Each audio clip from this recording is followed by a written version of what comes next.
నమస్తే, నేను మీ Ashok Kumar. Welcome to our channel. Ambati Rambabu అనేటువంటి వ్యక్తి రాత్రి ట్విట్టర్ నుంచి ఒక మెసేజ్ పెట్టాడు. అంటే ట్వీట్ చేశాడనమాట. ఏంద్రా దాని యొక్క లోటుపాట్లు, దాని యొక్క వ్యవహారం అంటే జనరల్గా పవన్ కళ్యాణ్ గారిది ఒక డైలాగ్ ఉంటుంది. అసలే చీకటి, గారి అంధకారము, రోడ్లు అంతా గతుకులు, చేతల్లో దీపం ఉండదు. ఈ రకాన పవన్ కళ్యాణ్ గారు తన యొక్క ఉద్గత స్వరంతో ఒక స్టైల్లో ఒక డైలాగ్ అనమాట. కానీ గుండెల నిండా ధైర్యం మాత్రమే ఉండదనే డైలాగ్. ఆ రకాన పోలినటువంటి డైలాగ్తో అంబటి రాంబాబు ట్వీట్ పెట్టాడు. ఏమని? ఈ చెరసాలలో అదేవిధంగా దాడులు, దౌర్జన్యాలు వెలుగును బంధించలేవు అని పెట్టాడు. సరేలే అంబటి రాంబాబుకి ఏదేమైనా కూడా యాజ్ యూజువల్ ఆ కోర్టులో ఉన్నటువంటి ఏదైతే ఆ చట్టాలు న్యాయాలు ఉంటాయో అందులో భాగంగా ఆయనకి బెయిల్ మంజూరు అయింది అనుకున్నాం.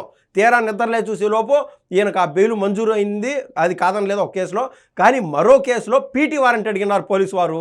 దానికి సంబంధించినటువంటి ఇన్ఫర్మేషన్ మన దగ్గర ఉన్నది. ఖచ్చితంగా చూసేటువంటి ప్రయత్నం చేద్దాం.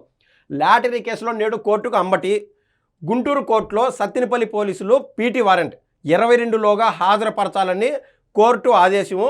సిఐని బెదిరించిన కేసులో బెయిల్ అయితే మంజూరు చేశారు. ఆ మధ్యకాలంలో మనం చూసామన్నమాట. అంబటి రాంబాబు జగన్మోహన్ రెడ్డి గారు ఇచ్చినటువంటి పిలుపు మేరకు, జగన్మోహన్ రెడ్డి గారు ఏమో ఆ కాలంలో ఎలంగా ప్యాలెస్లో సేద తీరుతూ ఉంటే కేవలం రాష్ట్ర వ్యాప్తంగా 6 మంది 7 మంది నాయకులు అంబటి రాంబాబు లాంటి వాళ్ళు రోడ్లపైకి వచ్చి కావాలని ఆడ ఏదైతే రోడ్లు ఉంటాయో ఆ రోడ్లకు అడ్డపడి, అంబులెన్సులకి వీటన్నిటికీ అడ్డపడి సిఐని బెదిరించడము, మమ్మల్ని ఎందుకు బానిరెట్టా, మేము ర్యాలీ చేసుకుంటామని చెప్పి ప్రజల యొక్క రవాణాకి అడ్డుపడే విధంగా ఆ రోజు వాళ్ళు చేసినటువంటి ప్రయత్నం మూలాన సిఐ అడ్డపడితే సిఐ గారిని కూడా బెదిరింపులు దిగినాడనమాట. ఆ రోజు ఆ కేసు ఒకటి నమోదైంది.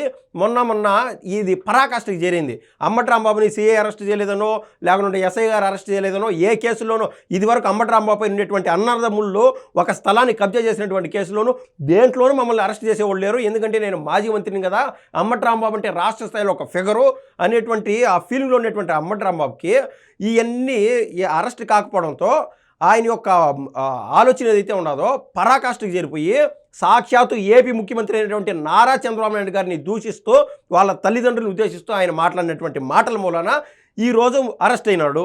ఆ విధంగా ఏ విధంగా అయితే వల్లంనేని వంశీమోహన్ యొక్క కేసులో మనం చూసాం. ఒక కేసులో అరెస్ట్ అవ్వడము, ఆ కేసు నుంచి తప్పించుకోవడానికి మరొక వ్యక్తి నేను బెదిరింపులకు దిగడం, అదొక కేసు. బెదిరింపులకి అతను లొంగలేదని చెప్పి అతను ఉన్నపళంగా కిడ్నాప్ చేసేయడం, అదొక కేసు. ఇంకా ఆయన నియోజకవర్గంలో ఫేక్ పట్టాలు పంచి అదొక కేసు. ఆ విధంగా అంటే మట్టి తోడిన దానికి ఏకంగా 14 కేసులు పడ్డాయన్నమాట. ఏది? వల్లంనేని వంశీమోహన్ పైన. అట్టాటి టోకన్ ఈ రోజున అంబటి రాంబాబుకి ఆసన్నమైంది. ఇది చూడండి.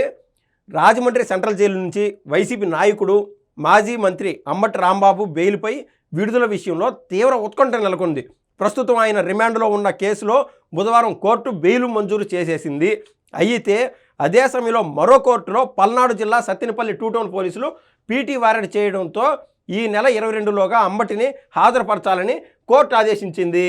ఇంక ఊరికే ఇప్పుడు ఈశ్వరుడు నోరిచ్చాడు కదా అని చెప్పి ఎవరిని పడితే వాళ్ళని అమ్మలక్కలు తిట్టేసి, ఎవరు పైకి పడితే వాళ్ళకి పైకి పోయి బెదిరింపులు దిగి వాళ్ళకు ఒక వ్యక్తిగత జీవితం ఉండదా, వాళ్ళకు తల్లిదండ్రులరా, వాళ్ళకి భార్య బిడ్డలు ఉండరా, వాళ్ళ యొక్క వ్యక్తిత్వాన్ని హననం చేయడం కదా. ఆ రకాన ఈవెన్ అంటే ఎవరైనా తప్పులు చేస్తే పోలీసు వారు, ఎస్ఐ గారు, కానిస్టేబుల్లో, సిఐలో, డిఎస్పీలో వీళ్ళు ఎత్తుకోమని జైల్లో వేస్తారు. అట్టాడికి ఏకంగా సిఐ గారిని బెదిరించినప్పుడు వాళ్ళు ఊరికి ఎందుకు తీసుకుంటారో, కానీ వాళ్ళు పర్సనల్గా తీసుకోకుండా చట్టం తన పని తాను చేసుకుంటా పోతుంది అని చెప్పి ఆ రోజే అరెస్ట్ అవ్వాల్సినటువంటి అంబటి రాంబాబుని కేవలం నోటీసులు ఇచ్చి వదిలేసింది. ఆ కేసు కూడా ఈ రోజున ఈయన అంబటి రాంబాబు క్షమాపణలు చెప్పుకోవాలా, వివరణ ఇవ్వాలా, ఎందుకు ఆ మాదిరి మాట్లాడాల్సి వచ్చింది. ఇలా దేవుడు రాసినటువంటి స్క్రిప్ట్లో భాగంగా ప్రతి ఒక్కటి మన కళ్ళ ముందే జరుగుతుంది. ఈ రోజున ఒక వైసీపీ వాళ్ళని కాదు, టీడీపీ వాళ్ళని కాదు, జనసేన అంబటి రాంబాబుతో పాటు వల్లంనేని వంశీ, అదేవిధంగా ఇంకా కొంతమందిని చూసాం. వర్ర రవీంద్రారెడ్డిలు ఇట్లా నోరు ఇచ్చినారు కదా అని చెప్పి ఎవరినంటే ఎవరిని దోషిస్తే ఈ మాదిర శ్రీకృష్ణ జన్మస్థానానికి చేరుకోవాల్సి వస్తుందని చెప్పి ప్రతి ఒక్కరికి ఒక పాట మాదిర చూడాలా, ఖచ్చితంగా చూడాల్సినటువంటి ఆవశ్యకత ఎంతైనా ఉంది. సీఎం చంద్రబాబును అసభ్య పదజాలంతో దూషించిన కేసులో రిమాండ్ విధించడంతో అంబటి రాంబాబు రాజమండ్రి సెంట్రల్ జైలుకి అయితే తరలించారు. గతంలో పట్టాభిపురం పోలీస్ స్టేషన్ పరిధిలో సిఐని బెదిరించి దూషించిన కేసులో పోలీసులు కోర్టులో పీటీ వారెంట్ దాఖలు చేశారు. 3 రోజుల క్రితం పోలీసులు అంబటిని కోర్టులో హాజరుపరచగా రిమాండ్ విధించారు. ఇదే క్రమంలో మనం చూస్తే వర్ర రవీంద్రారెడ్డి అనేటువంటి పేరు ఇందాక చెప్పాను. ఆయన ఆ రోజు పోలీసు వారికి చెక్కకుండా విదేశాలకు పారిపోదామని ప్రయత్నం చేస్తే అక్కడ పులివెందుల కేంద్రంగా పోలీసు వారు పట్టుకున్నారు. తర్వాత ఇమ్మీడియట్గా రాజంపేట పోలీసులు తీసుకొచ్చి ఆయన జైల్లో వేశారు. రాజంపేట పోలీసులు పట్టుకున్నారో లేదో ఈలోపు రాష్ట్ర వ్యాప్తంగా ఆయన పైన నమోదైనటువంటి ఏకంగా 38 నుంచి 40 కేసుల మూలాన ప్రతి ఒక్క పోలీస్ స్టేషన్ నుంచి ఒక టీం వచ్చి అయ్యా మేము పీటీ వారెంట్ ఇస్తున్నాం అంటే ప్రిజనరీ ట్రాన్స్ఫర్, ఆ ప్రిజన్ ఎవరైతే ఉన్నారో ఆ జైల్లో ఉండాల్సినటువంటి వ్యక్తి మా దగ్గరికి పంపించే మేము విచారణ చేసి మళ్ళీ వేరే పోలీస్ స్టేషన్కి మేము పంపిస్తాము, ఆయన పైన ఎక్కడైనా కేసులు నమోదైంటి అని చెప్పి ప్రతి ఒక్కరూ పంచుకున్నారనమాట. అంటే వాళ్ళు చేసినటువంటి పాపాలు గడించడానికి కూడా వీల్లేనని పాపాలు చేసినందున ప్రతి పోలీస్ స్టేషన్ పరిధిలో ఈ కేసులు నమోదన్నాయి. మొన్న నారా చంద్రబాబు నాయుడు గారిని దూషించినటువంటి కేసుల్లో కూడా ఏకంగా 4 చోట్ల కేసులు నమోదైనాయి. ఒక పక్క తిరుపతి కావచ్చు, ఒక పక్క చంద్రగిరి కావచ్చు, ఇంకా 2 చోట్ల వేరే చోట్ల కూడా ఆయన పైన కేసు నమోదైనది. ఈ ప్రతి పోలీస్ స్టేషన్లో ఈయనపై వివరణ ఇవ్వాల్సినటువంటి అవసరం ఎంతైనా ఉన్నది. ఏంటంటే ఆయన చేసినటువంటి పాపానికి ఆయనే బాధ్యుడు కాబట్టి. ఈ కేసులో బుధవారం గుంటూరులో prohibition and excise court bail మంజూరు చేసింది. అయితే 2023లో సత్తెనపల్లి ఎమ్మెల్యేగా ఉన్న అంబటి రాంబాబు సంక్రాంతి సంబరాల పేరుతో ₹100 చొప్పున లాటరీ టిక్కెట్లు విక్రయించారు. దీనిపై జనసేన గుంటూరు జిల్లా అధ్యక్షుడు గాదె వెంకటేశ్వరరావు గుంటూరులోని ప్రిన్సిపల్ అసిస్టెంట్ సెషన్స్ జడ్జి కోర్టులో పిటిషన్ దాఖలు చేయగా అంబటిపై క్రిమినల్ కేసు నమోదు చేయాలని సత్తెనపల్లి పోలీసులు ఆదేశించింది.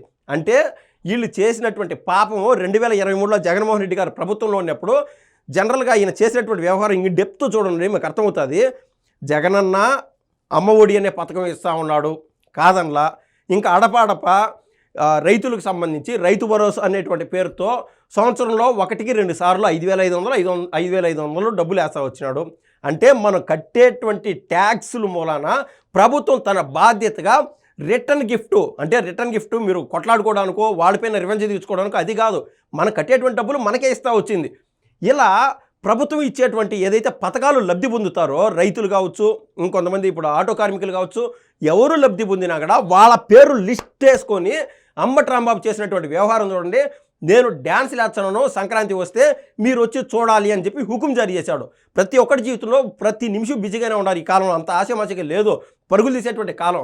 అట్టాడిది వాళ్ళ సమయాన్ని ఇబ్బంది పెట్టే విధంగా వాళ్ళ సమయాన్ని అదే పనిగా అంబటి రాంబాబుకు కేటాయించాలని చెప్పి హుకుం జారీ చేశాడు. ఇది వేరే రేంజ్ పోయిందనమాట. ఏది వాళ్ళు వచ్చి హాజరవడం కాదు, ₹100 టోకెన్ కొట్టాలంట మళ్ళీ ఈయన కట్టేటువంటి డ్యాన్సులు చూడడానికి. ఇది ఏడ విచిత్రమో ఏడ విడ్డూరమో. ఇదే రకాన ఆ మధ్య కూడా మనం కొన్ని వార్తలు చూసాం. ఏమని ఎవరైతే సార్ మాదిర పలానా యాక్సిడెంట్ అయిందనో లేదంటే పలానా లివర్ డ్యామేజ్ అయిందో కిడ్నీ ఇబ్బందిగా ఉండదని చెప్పి ఎవరైనా సీఎం రిలీఫ్ ఫండ్ కోసం అప్లై చేసుకుంటే సీఎం రిలీఫ్ ఫండ్ ద్వారా అక్కడ ఉన్నటువంటి వాళ్ళతో లాబింగ్ చేసుకొని పలానా మనిషికి 5 లక్షలు ఇస్తాంలే అని చెప్పి సీఎం రిలీఫ్ ఫండ్ శాంక్షన్ చేస్తాడు అంబటి రాంబాబు. శాంక్షన్ చేసిన దానికి ఈయన అడిగేటువంటి బిల్లు ఎంత తెలుసా? ఏకంగా ₹3 లక్షలు ఈయన మధ్యలో ఉన్నందుకు 3 లక్షలు తీసేసుకొని సీఎం రిలీఫ్ ఫండ్గా 2 లక్షలు ఇవ్వడం. ఇట్లాంటి పనులు, ఇట్లాంటి దారుణమైన వ్యవహారాలు అంబటి రాంబాబు అనేక వాటిలో తలదూర్చున్నాడు. ఆఖరికి ఇలా టోకను అంటే దేని వదల్లా. జనరల్గా అంబటి రాంబాబు గారి గురించి వాళ్ళు వీళ్ళు అంటామంటే పిల్లికి భిక్షం కూడా వేయరని చెప్పి ఏదో అనుకున్నా. ఈయన చూస్తూ ఉంటే అర్థమవుతుంది. ₹100 కూడా ఈయన వేసేటువంటి డ్యాన్సులు వచ్చినారు. సంక్రాంతి సంబరాలు ఈయనకు ఉన్నటువంటి కళాపోషణ, ఆయన గతంలో 4 సినిమాల్లో 5-6 సినిమాల్లో యాక్ట్ చేశాడు కాబట్టి కళాపోషణ చూపించుకోవచ్చు. దాన్ని కూడా అందరూ హర్షిస్తారు, దాంట్లో తప్పేం లేదు. కానీ దానికి టోకెన్ కట్టడం అనేది ఏంది? ఇది ఏడ చూడాల ఏడ ఇనభావం కూడా. అంబటి రాంబాబు గారి యొక్క శైలి ఆ మాదిరి ఉన్నది. నేను చెప్తున్నాను కదా, అంబటి రాంబాబు అంటే లోకల్ అనుకుంటావా, నేషనల్ ఫిగరు, రాష్ట్ర లెవెల్ ఆఫ్ ఫిగర్ అని చెప్పి ఆ మాదిరి ఉన్నది ఈ వ్యవహారం. దీంతో 2023 జనవరి 16న సత్తెనపల్లి 2 టౌన్ పోలీస్ స్టేషన్లో క్రైమ్ నెంబర్ 8/23గా ఐపీసీ సెక్షన్ 420/420 కేసు, అదేవిధంగా 506, 109, అదేవిధంగా 267తో పాటు మనీ సర్క్యులేషన్ స్కీమ్ సంబంధించి సెక్షన్ 5 ప్రకారం కేసు నమోదు చేశారు. ఇది కొంతమంది తెలుసుకోవాల్సినటువంటి విషయం ఏంటంటే ఫ్రీగా డొనేషన్లు అడుగుతుంటారు. సరే, వాళ్ళు అయితే కొంతమంది నిజాయితీగా పనిచేసే వాళ్ళు కొంతమంది ఉంటారు. డొనేషన్స్ ఐదర్ వాట్సాప్ రూపంలోనో లేదా ఎఫ్బి రూపంలోనో ఏ రకంగా డొనేషన్ స్వీకరించా కూడా విత్ ఆథరైజేషన్ లేకుండా వాళ్ళు కూడా జైలు పోవాల్సిందే.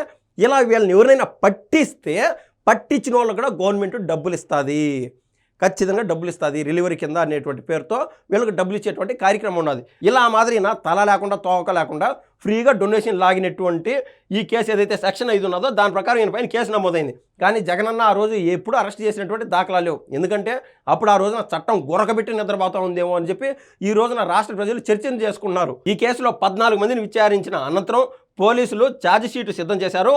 అందులో 420, 267 సెక్షన్లో నాన్ బెయిలబుల్ కావడంతో సత్తెనపల్లి 2 టౌన్ పోలీసులు బుధవారం గుంటూరులో ప్రిన్సిపల్ అసిస్టెంట్ సెషన్స్ జడ్జి కోర్టులో వారెంట్ దాఖలు చేశారు. దీంతో నిందితులైన అంబటిని ఈ నెల 22లోగా కోర్టులో హాజరుపరచాలని న్యాయాధికారి కుమ్మదిని ఆదేశించారు. ఇది ఓవరాల్గా జరిగినటువంటి వ్యవహారము.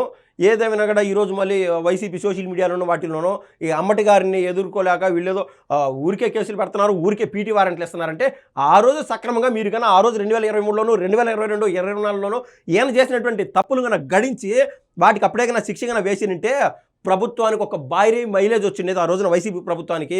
ఈ రోజున అట్టడుగు స్థాయిలో 11 స్థానాలకు పరిమితం అవ్వకుండా యాస్ మనోడైనా తనోడైనా శిక్షిస్తున్నారులే అని చెప్పి ప్రజలు ఒక కంట కనిపెట్టి వైసీపీకి 40, 42, 44 సీట్ల వరకు కూడా అందించేవాళ్ళేమో అని చెప్పేది నా భావన.